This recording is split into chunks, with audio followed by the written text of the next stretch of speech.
Welcome to a reading of the short story The Ghosts of Sydney by myself, Ken Chisholm.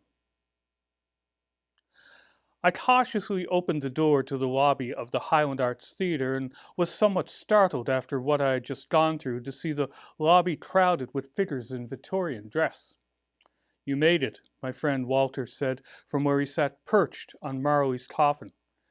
In his own costume of a white high-collared shirt, black wide-brimmed hat, black frock coat, a string tie with a sagging black bow, he resembled a mournful Edgar Allan Poe more than a jovial Dickensian character in the Hat's production of A Christmas Carol.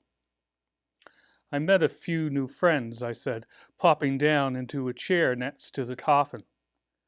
The presence of so many people in period costume was making me nervous, even though I also wore very close to what Walter and the other male actors were wearing.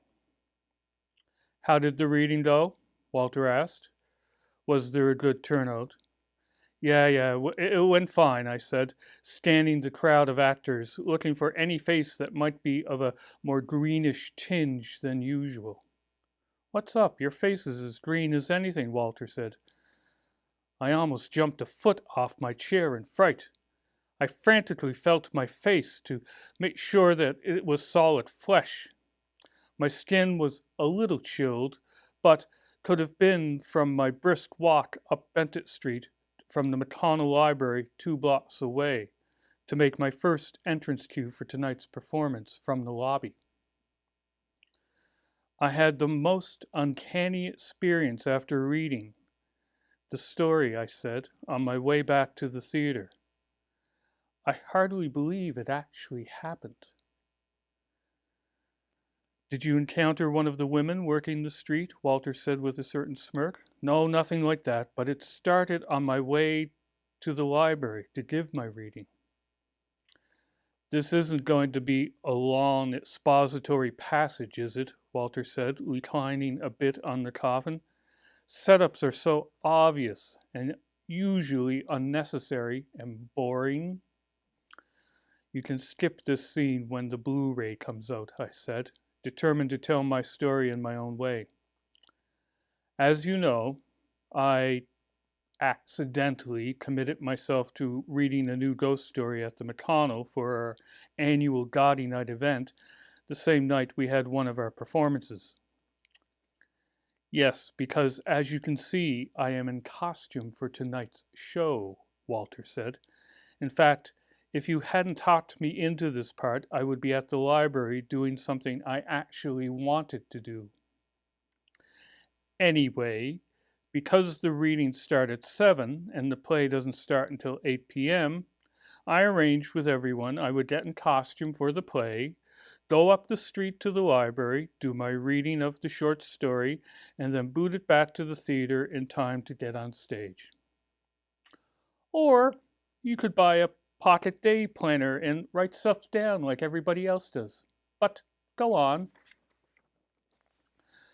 I arrived before everyone else at the theater and got in costume and went to the library. It was a pleasant walk. The evening was mild but damp, with slight but persistent fog misting the empty street, with only the Christmas lights from the shop windows to cheer me on my way. I was at the parking lot at the corner of Wentworth Street when I saw a young woman come up towards me, up the hill from George Street. I was surprised to see that she was also in costume like me, only she was wearing a long, billowy skirt, loose chemise, and a white floppy bonnet like one of the animators recreating life in mid-1700s at the Fortress of Louisbourg. I first thought that's just what she was. She was probably on her way to some Christmas party to promote the fortress. She was hurrying along fast, so to wherever she was going, she did not even look for oncoming traffic as she crossed the intersection and nearly collided with me where I stood. She caught herself before we could make physical contact. She drew herself up, took in the sight of me in my Victorian garb, and murmured a shy apology. "Pardonnez-moi, monsieur." No problem, I said. Do you have an event you're attending this evening? Oui, she said in total character. She smiled, and her smile almost dispelled the fog thickening around us. Are you not attending the night of stories this evening? Of course, I said, but I have a previous engagement I must attend to first. But if it is still going on when I'm done, it will go on all nuit until the bells for matins ring, she said. I will make sure they save you a seat, but excuse me, I must hurry on. I have something I need to discover before our soiree. She hurried away into the fog, which had thickened even more, so much so it completely engulfed her before she reached the Charlotte Street corner. This actually happened, Walter said. Yes, all of it, I replied. It wouldn't be the first draft of next year's story, he asked. The fog continued to thicken around me, blurring the holiday lights in the store and office windows lining the street. Even so, they cheered me and gave me that warm feeling around my heart that only Christmas can bring. Schmaltzy, but proceed, Walter injected. I arrived at the McConnell in time for some picture taking with my fellow readers in front of the gaily decorated tree. My story was well received, and I had time to wish everyone a happy holidays before heading back up Bennett Street to the theater.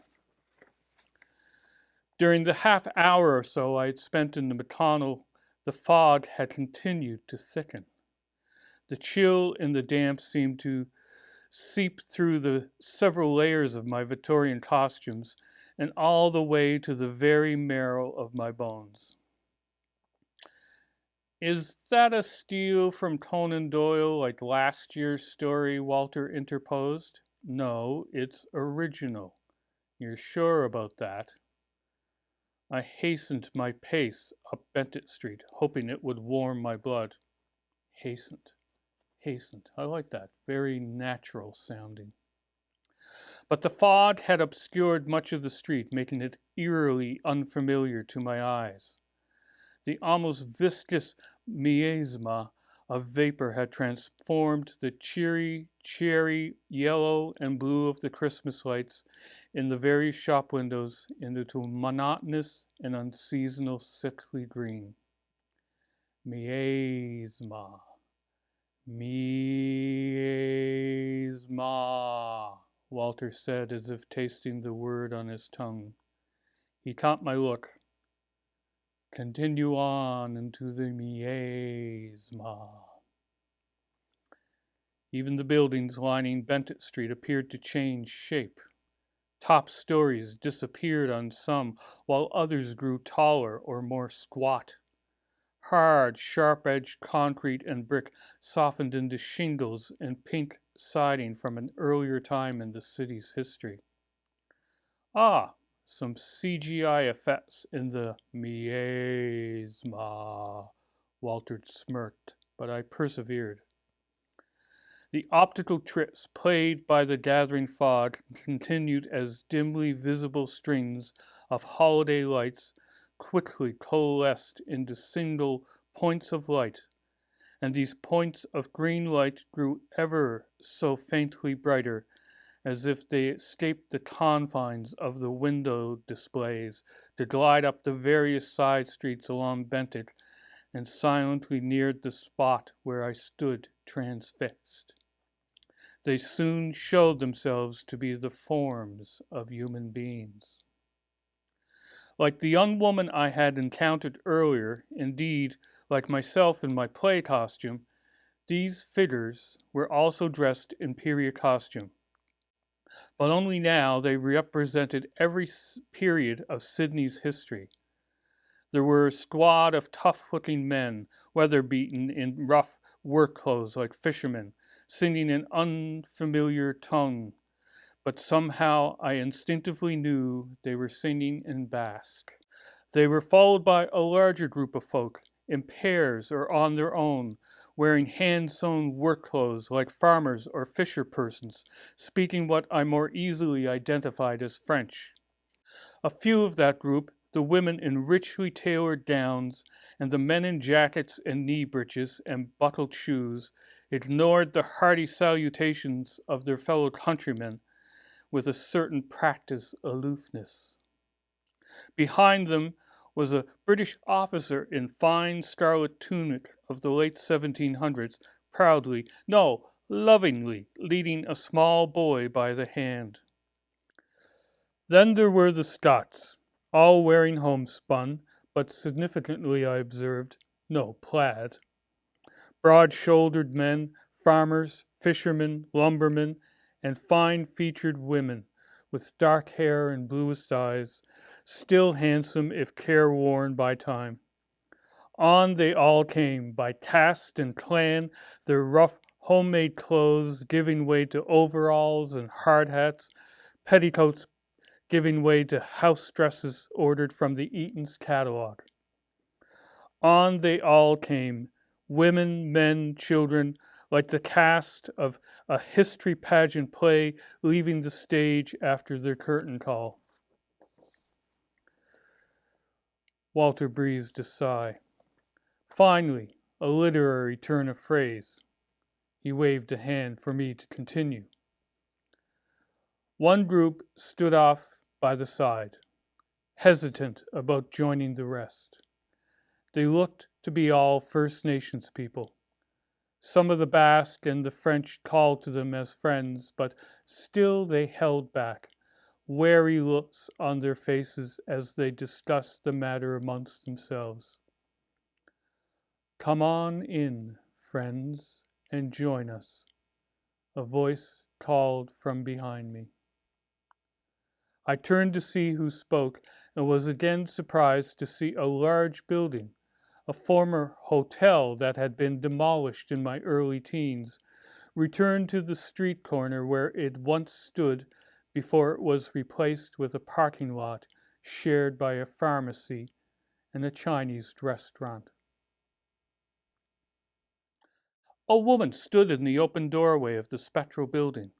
A greenish interior glow emanating from the hallway behind her made it difficult for me to determine her age or from which point in time she might belong. I quietly intuited that all that was an irrelevancy as the forms gathered about me. She saw me standing at the bottom of the 3 steps leading to the doorway where she stood, took in the details of my costume, and extended an invitation to me to go inside as well. The stories from beyond are about to start, the woman said in a gently grandmotherly voice, and she turned in the portal of the ghostly edifice so that the assembly, including me, may pass. I knew I had stumbled into unknown and most certainly dangerous territory. But the prospect of overhearing the spirits relate their stories made it impossible for me not to follow the others inside. After all, I had been the regional library's storyteller in residence for 4 years, and there were too many stories passing right in front of me not to want to hear them. What I could comprehend of the building inside was, however compact it seemed on the outside, inside it could accommodate the entire multitude of specters without being overcrowded. "You're in the TARDIS," Walter exclaimed. "You're in the Doctor Who Christmas episode." I ignored him. As much as that would have made me happy, no. In scarcely a moment, the spectre moved to the center of what appeared to be a very cozy Edwardian parlor and raised her hands to hush the chorus of murmuring spirit voices. "Welcome," she said. "As you may know, there are certain times of the year when the veil between what remains and what is fleeting becomes open to travelers. This is especially true for an evening like tonight, when the others have gathered nearby to tell stories of us, the lasting ones. although how they could presume to possess any truths about our presence, I cannot hazard a guess.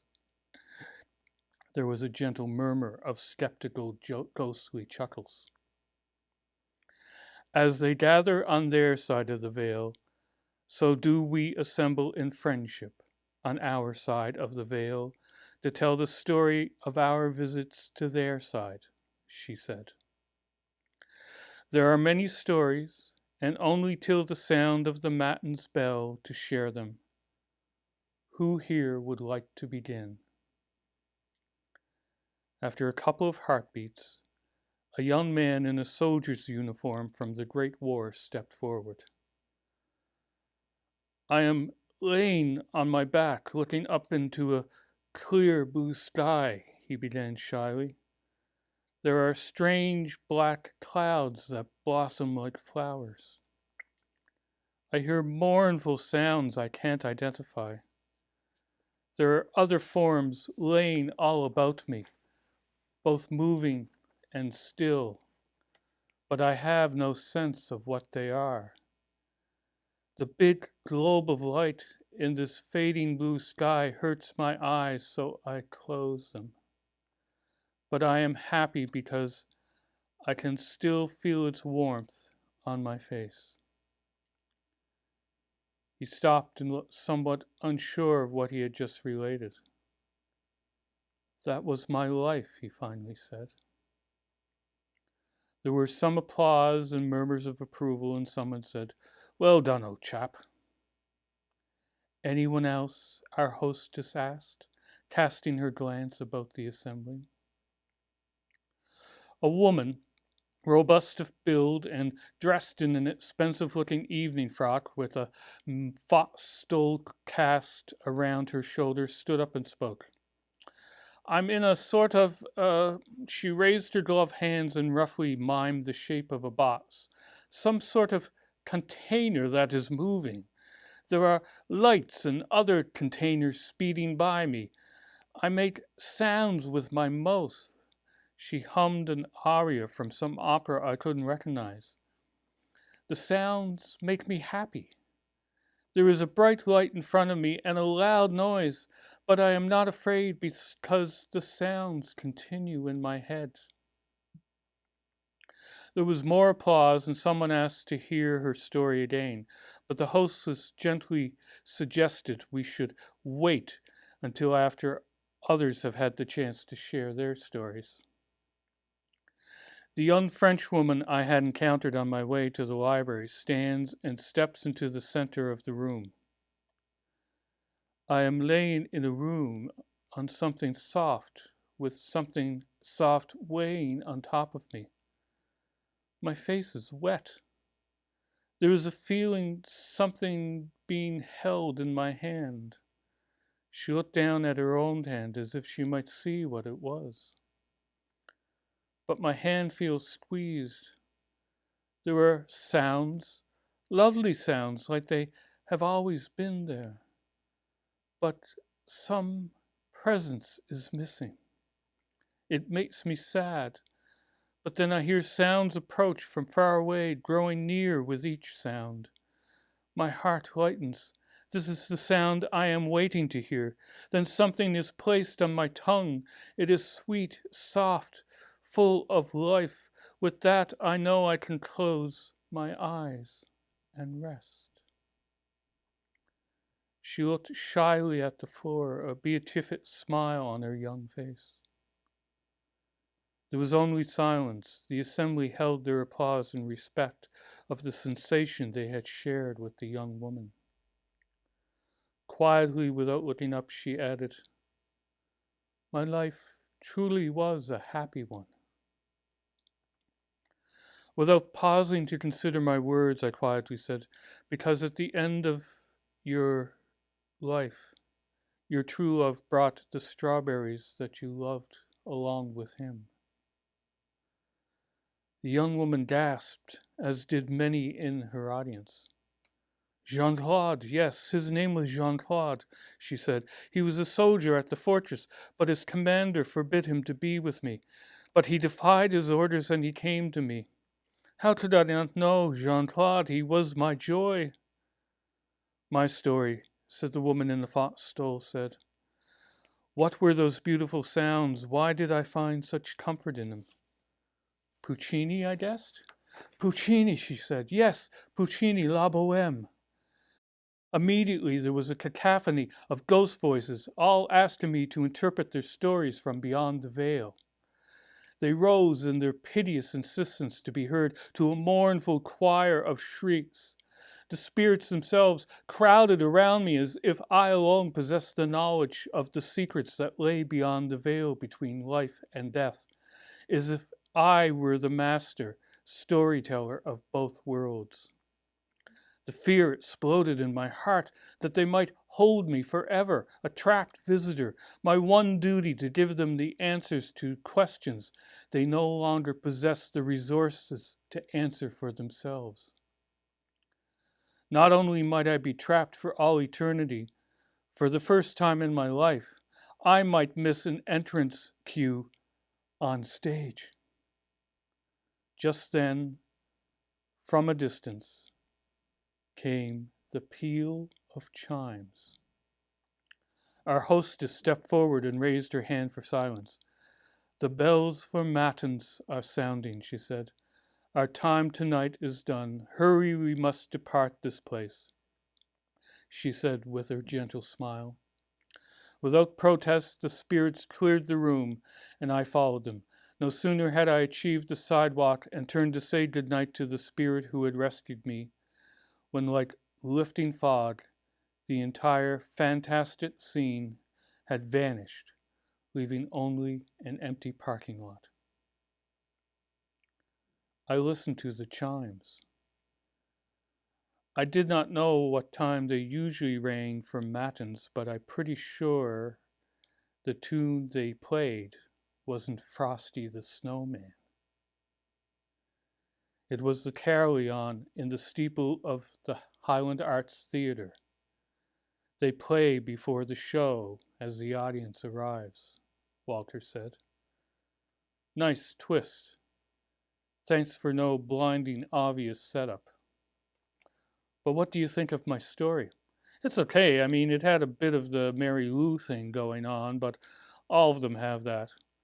But it should have ended the next morning with someone finding your hand coming up through the pavement where the building disappeared, and nobody being able to figure out how you got there. Yeah, that would have been cool, but then I would be dead and not able to tell the story. And that's the whole point of the story, why we tell stories and the power they have for us. You should put it in anyway. It would make it like a Japanese horror film. Or maybe you could have Ensign Redshirt with you, and he's the guy whose hand they find. I don't like introducing unnecessary characters into a true story. If it's a true story, why do all the ghosts talk like those angel demon characters you wrote for that third-person press anthology? Isn't that kind of self-plagiarism? Besides your idea being your favorite part, did you like anything else? It's okay, but when you write it up, just leave me out of it. Why? Well, besides being the obvious comic relief, you haven't really caught the way I talk. I mean, there's not even a single Godzilla reference. I sound more like you, actually, a real smart-ass, cranky, contrived version of you. And nobody would believe I would be in A Christmas Carol. In fact, right now, in real life, I'm still at the McConnell listening to the rest of everybody else's story. Oh, good story, by the way, Jen. From the auditorium of the theater, we could hear Wesley, our director, finishing up welcoming the audience and wishing everyone to enjoy the show. That's our cue, I said, getting into my place at the head of the funeral procession. The fake, unconvincing Walter, casket balanced on his shoulder, leaned forward and whispered, "But the cute French girl, she was real, right?" And that is the end of the short story, Ghosts of Sydney. I hope you enjoyed it.